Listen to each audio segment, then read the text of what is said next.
All right, let's dive right in. Today, we're talking about something called Heitavapasa.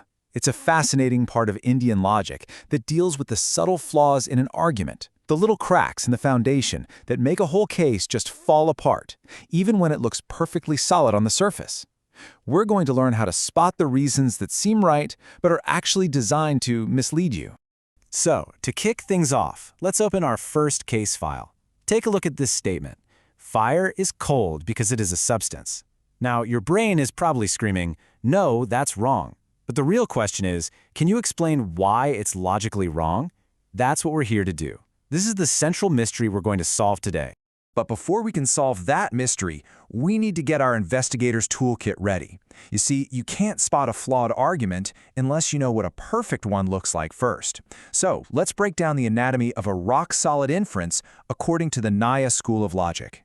A proper Nyaya argument is just beautiful. It's built in 5 clear steps, and it's designed not just to be right, but to actually walk someone else step by step to the same conclusion. You start with your claim, the pratyejya. There is fire on that hill. Simple enough? Then you give your reason, the hetu, because I can see smoke. Next, and this is key, you give a universal example, the udaharana. Look, wherever there's smoke, there's fire, just like in a kitchen. You apply that rule to your case, and then you state your conclusion. It's a clean, logical process from start to finish. Now, at the very heart of this entire system is a concept called vyapti. This is the big one. Think of it as the unbreakable, superglued link between the reason, the smoke, and the thing you're trying to prove, the fire. If this connection, this vyapti, is weak or flawed in any way, the whole 5-step argument just comes crashing down. It's that important. Okay, so now we know what a good argument looks like. Let's start looking at the rules of the game. A valid reason, or hetu, has to pass 5 critical tests. If it fails even one of these, it commits a fallacy, a heitva.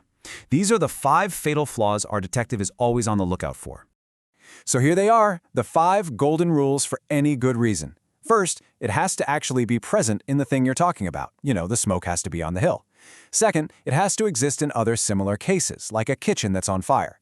Third, and this one is crucial, it must be absent from all the negative cases, like a lake, which has no smoke and no fire. And finally, your reason can't be contradicted by your own senses, and it can't be canceled out by an equally strong argument pointing the other way. This is our checklist. All right, let's meet our first suspect. This one's called savya bichara, or the fallacy of the irregular middle. This is what happens when your reason just kind of wanders off and isn't reliably connected to your conclusion. It's a direct violation of that rule we just talked about, the one where the reason has to be absent from negative examples. Let's see it in action. So, what about this argument? The hill has fire because it is knowable. The reason we're given here is knowability. I mean, at first glance, it seems fine. The hill is knowable. But is that really a good enough reason to prove there's a fire? Let's break it down. Here's exactly why it fails. The reason, knowable, is just way too wide. Sure, a kitchen with a fire is knowable, so that fits our positive example. But guess what? A lake, which has absolutely no fire, is also knowable. Since our reason exists in both the fiery places and the non-fiery places, it's totally unreliable. It proves absolutely nothing. This irregular middle fallacy actually comes in a couple of other flavors too. One is called asadharana, and that's when the reason is way too narrow. It only applies to the subject we're talking about and nothing else, so we can't make a universal rule. The other is anasapashari, where the subject is so broad, like all things are, that there are no outside examples left to compare it to. In both cases, we can't establish that crucial link, that vyapti. Now let's meet the rest of our lineup of suspects. We've seen reasons that are too wide or too narrow. While next up are the reasons that are just flat-out contradictory, totally unproven, or get canceled out by something else. Okay, here's a fantastic example of a reason that totally backfires. Sound is eternal because it is produced. Now just think about that for a second. The reason given is because it is produced. When you think of things that are produced, do they usually end up being eternal? Exactly. This is the Viruddha fallacy. The reason doesn't just fail to prove the point, it actually proves the exact opposite. In Indian logic, being produced is the classic sign that something is temporary or non-eternal. So the evidence presented here completely demolishes its own argument. It's a total own goal. And now for one of the most famous fallacies of all time. The sky lotus is fragrant because it is a lotus. The problem here should just jump right out at you. I mean, before we even start talking about whether it's fragrant or not, we have a much bigger issue. What on earth is a sky lotus? This is the asadha, or the unproven fallacy, and it can happen in a few different ways. First, the subject itself might just be unreal, like our sky lotus. Second, the reason might not actually apply to the subject, like saying sound is a quality because it's visible, which it's not.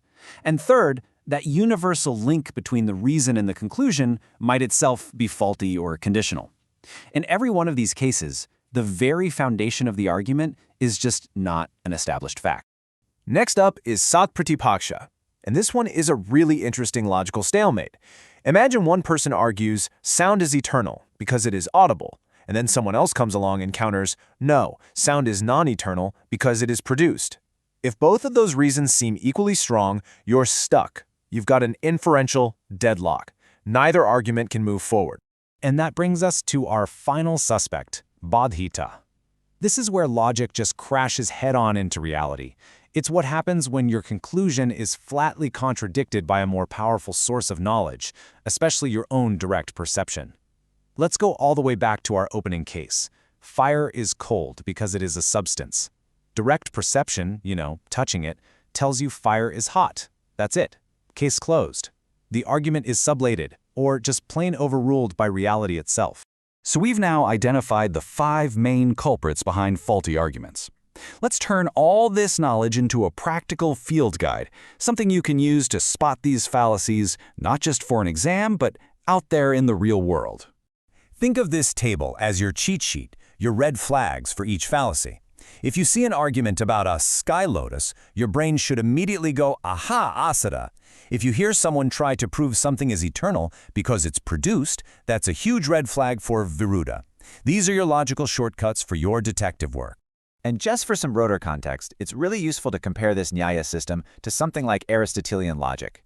A key difference is that Nyaya logic really cares about both the formal structure and whether the things you're talking about are actually true in the real world.